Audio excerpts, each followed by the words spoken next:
Review కన్నా ముందు నేను ఖచ్చితంగా గట్టిగా రికమెండ్ చేస్తున్నా. ఈ మూవీ ఎవరికైతే అవైలబిలిటీ ఉంటుందో ఖచ్చితంగా చూడండి. అండ్ అవైలబిలిటీ లేని వాళ్ళు కూడా ఫ్రెండ్స్ ద్వారా అడిగి మరీ చూడండి. ఎందుకు అనేది ఇంటర్ రివ్యూలో చెప్పుకుందాం. లైఫ్లో ఎటువంటి సిచ్యువేషన్స్ వచ్చినా, ఎంత పెద్ద కష్టం వచ్చినా, విధి మన మీద ఎంత దారుణమైన శిక్షను విధించినా మనం నెవర్ గివ్ అప్ అనే వర్డ్ని మర్చిపోకూడదు అనేందుకు the best example society of the snow. ఇది ఒక రియల్ ఇన్సిడెంట్స్ మీద బేస్ అయి తీసిన మూవీ.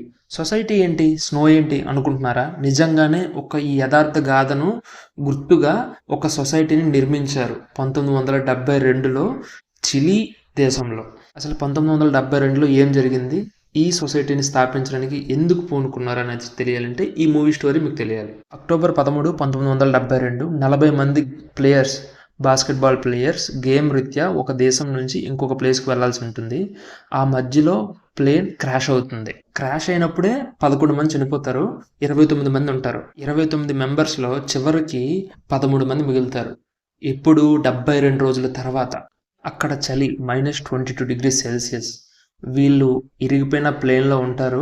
పగలేదో రాత్రేదో కూడా తెలియదు. ఎండ కోసం, వెలుతురు కోసం వాళ్ళు చేసే కష్టాలు, వాళ్ళు పడే బాధలు చూస్తుంటే కన్నీళ్ళాగవు మనకి.